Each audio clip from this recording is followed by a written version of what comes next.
Inang pag nakikita ka nga, nakikita mo, nga parang sa loob mo lang, sa isip mo lang, anak, hay, yun git talaga ang nagawa sa iyo. Ano yung naiisip mo? Ayun ang naisip mo. Wala po akong ano eh, kasi wala man akong kaaway. Oo, anak, wala kang kaaway. Wala kang kaaway, iniingit niya sa'yo. Ano, ko, Ang Diyos gusto, ko. pabagsakin Ang ka. gusto ka, pabagsakin ka nga, magaya sa kanila. Naintindihan mo ba ako? Opo. Ha? Huwag mong isipin yun nga. Ang imong trabaho, hay, huwag mong ano sa kanila nga, sasabihin mong pabagsakin mo. Huwag, anak, pamilya mo ang intindihin mo. Hindi kayo sila. Wala akong pakialam kung mainggit kayo sa akin. Ipagyabang ko pa nga rin kamo kung ano. Oh, gagaling ka yan. Yung nangyari sa kanya na yan, kasi dinala siya ng doktor, di ba, sa ospital. So, ibig sabihin pala, yan nangyayari sa kanya na yan, pinakukulang pala siya niyan. Oo. Hindi pala yan talagang sakit Oo, niya hindi na sakit ano. yun. Isus ko maniwala ka sa akin. Hindi sakit. Pinagagawa pala Ako, siya anak. talaga. Ako, anak, isipin mo, ako kinuram niya na. Kasi ang ano lang sa kanya, uric pati Oo. potassium, te. Tapos Saka yung creatinine. creatinine, yung sa buto, perfect naman yung buto niya, walang ano Alam mo eh. yung saging nga sa bahay? Hindi ba? 250. Ayan, ganito yan. Kung may gumagawa po sa akin yan, ipagpapasa Diyos na lang po kita at huwag ka pong karmahin. Kasi hindi po magandang manakit ng tao na patalikod, na ginagaganyan mo, nagsusumikap, nainggit ka, at gusto mong pabagsakin. Sabi ko nga sa'yo,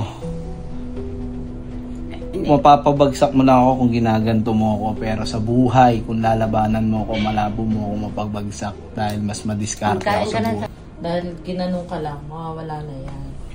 Natawas ka na eh. Kanina nga po ba yun sumakit? Wala, nandito ako. Tapos yung kamay ko mantigas oh. Tingnan mo, tumigas yung kamay ko. Nandito ako kasi. Nanay, hay. Nakukontra. Ano? Oo, ha? Ngayon, Anak. yung gumawa niyan sa'yo, ay sinasabi mo sa kanina, Nay. Ang gumawa niyan sa kanya na pinakulam siya, anong balik kanila? Anong balik? Doon sa nagpagawa niyan. Sa kanya. Mas malala. Ikaw ang tanungin ko. Hindi na po eh. Basta gumaling lang ako, huwag niyo nang Gagaling ka yan, gagaling ka talaga. Anong ganti natin? Gusto mo gantihan natin? Huwag na po. Oh, ay, ayaw mo. Ay, kung ikaw ginaunahan ka na, nga wala kang mga kasalanan, hindi mo pa gantihan. Alright. Okay lang po yun. Kahit alam ko na, hindi ko na tanungin sa imo ang pangalan kung sino. Alam ko na, babae at lalaki yan, mag-asawa. Bobo. Talaga. Babae yan na, dalawang mag-asawa yan, puro babae at lalaki. Alam mo, mati anay, alam mo, pag ikaw nasasalubong yan, nasasalubong ka, kung nasasalubong ka yan, gustong magsalita na, ng pera mo. Yung parang gustong magsalita na, bigyan mo naman ako ng pera, mayaman ka na, diba? Hindi lang makapagsalita. Diba?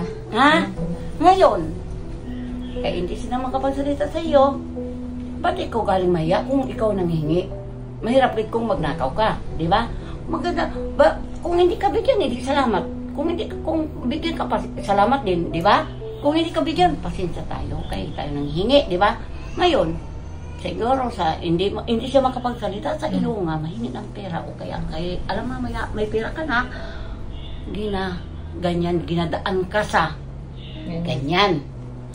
Inimbiyat ka naman doon sa isa, tapos yung isa wala naman yung kaalam-alam kung ano ang ginawa, wala naman alam kung anong dahilan nga bakit pinagawa sa kanya. Gumawa din yung isa. Yan ang sinasabi ko sa iyo. Ako, kilala ko, alam ko ang taong gumagawa sa iyo. Gagawin ko yun. Basta gagawin ko yun. Pag ngayong Biyernes, sa Biyernes, tatawag yun. Bahala na ako. Basta bahala na ako. Igog anak, pag ginamot sa Antipolo nga. Pag ginamot sa Antipolo, hindi na kayo makalakad kayo. Naiingit